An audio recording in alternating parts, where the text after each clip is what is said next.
Fala galera, beleza? Bem-vindos a mais um História Direto do Forno e estamos de volta! Caramba, eu senti muita saudade de gravar vídeo aqui, muita água passou por debaixo da ponte e vocês devem estar se perguntando, por que mudou o nome? Gente, eu cansei de competir com um vídeo de bolo e padaria quando alguém pesquisava os meus vídeos aqui. E sob o motivo da ausência, fiquei estudando porque agora eu vou ser doutorando em História Política. Sim, aconteceu.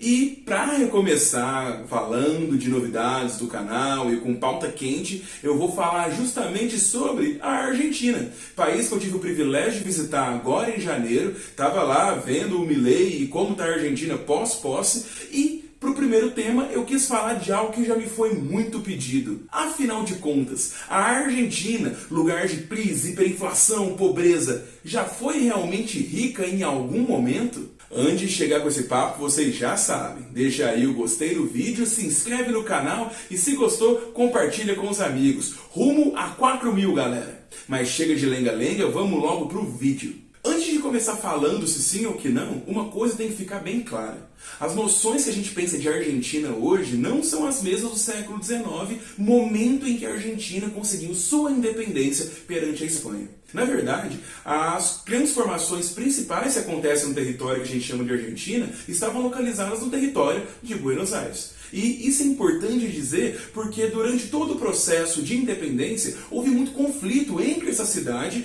e todo o que era chamado de Vice-Reino do Prata.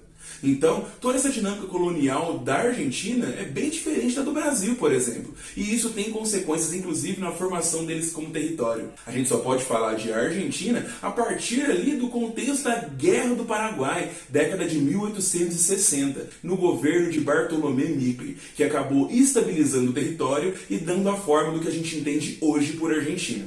E além disso, é bem importante falar que Buenos Aires em si, capital da Argentina, goza de uma autonomia muito maior do que as outras regiões. Até hoje, ela se chama Cidade Autônoma de Buenos Aires, com um monte de poderes e especificidades legislativas que as outras regiões não contemplam.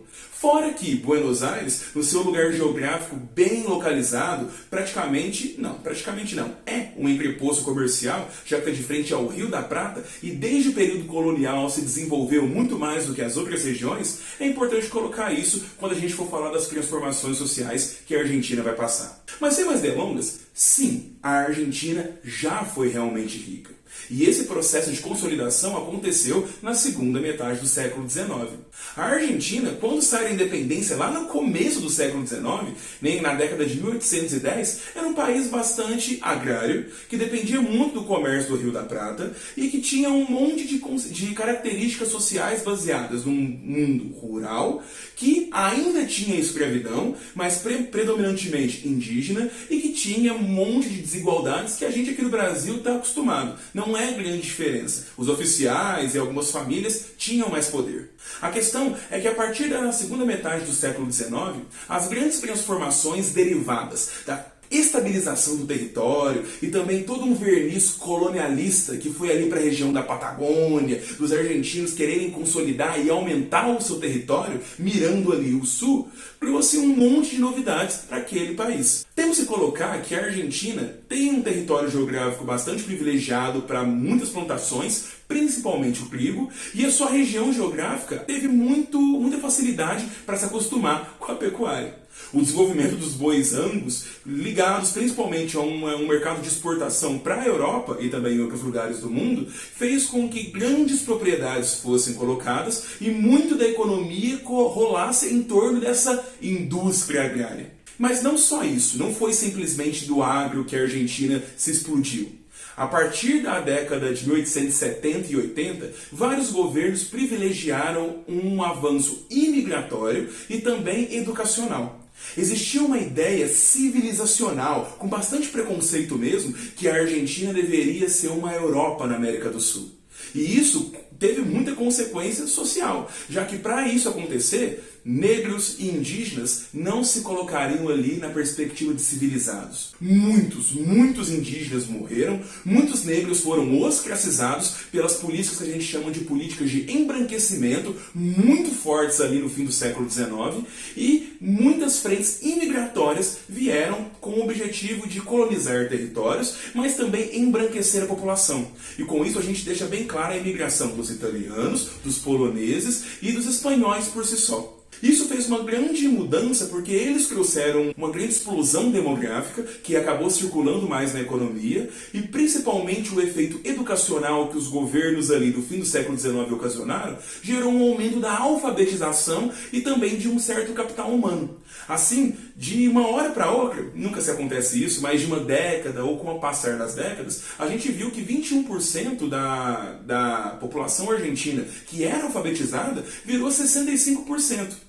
Então, esse quesito de capital humano teve muito impacto na sociedade argentina junto ao fluxo migratório.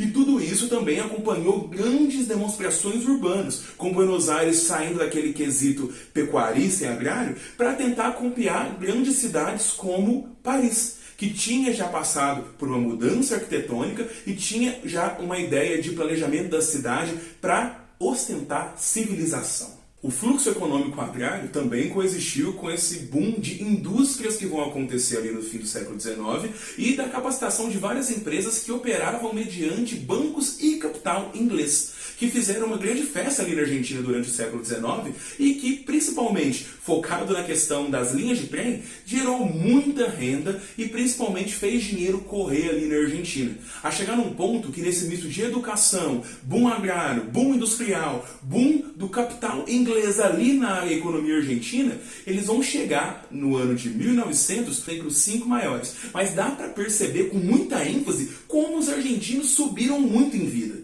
E de novo, focar que muito desse boom acontece em Buenos Aires, já que grande parte da população morava em uma cidade. Então dá para se argumentar que foi mais fácil para se administrar ali e fazer com que a economia girasse, a ideia civilizacional com todos os seus problemas operasse e a Argentina ganhasse esse boom de enriquecimento. Além disso, o know-how dos europeus, assim como de outras massas de imigrantes, fez, além de fazer a economia girar, trouxe também várias questões culturais, principalmente no setor de serviços, que ajudava dessa forma várias questões econômicas fluírem. E mais uma vez, ligado ao boom educacional. Sem escolas, sem incentivo a livrarias, sem essa ideia modernizadora e civilizacional de colocar uma nação rumando com educação, a gente não tinha esse boom. Pelo menos é o que muitos economistas argumentam hoje em dia. E isso pode se ver até hoje. As taxas de analfabetismo na Argentina são baixíssimos e a gente tem algumas curiosidades, como o fato deles terem mais livrarias na cidade de Buenos Aires do que o Brasil tem no país inteiro. Então são demonstrações bem interessantes que a gente vê. Além do fato de existir uma elite que, querendo colocar Buenos Aires, principalmente, como uma potência à moda europeia, contratou inúmeros pintores, escultores, assim como vários intelectuais que fortaleceram as universidades, escolas, museus que a Argentina vai ter. E isso ajuda também no boom cultural. Até porque existia uma noção que a arte não devia ser apenas parte de uma elite, por mais que essa elite fosse superior na visão da época, e a gente tinha todo o incentivo que a elite deveria consumir primeiro essas coisas, mas chegava para grande parte da população, principalmente da classe média emergente, que se beneficiou muito desse boom econômico entre as décadas de 1880 até 1920. De política econômica, o governo gastava realmente pouco em relação ao que gastava muitos países que já estavam consolidando um pouquinho de bases progressistas, como a Inglaterra, a Alemanha, etc. E a gente tinha uma política de fato, de controle de gastos, de promoção de educação, e isso no longo prazo gerou consequências muito boas para a Argentina. E fica essa questão. Se eles eram tão ricos como eu estou falando, se tem uma explosão cultural e civilizacional tão forte no início do século XX e desde, na verdade, do fim do século XIX, para onde foi tudo isso? Eu vou deixar isso para um próximo vídeo. Gente, estamos de volta. Segunda-feira vai ter sempre vídeo, essa vai ser a minha data. E sugestões, críticas, deixem sempre nos comentários. Voltamos com tudo. Bom, esse foi o meu vídeo da Argentina. Vejo vocês em breve e até lá!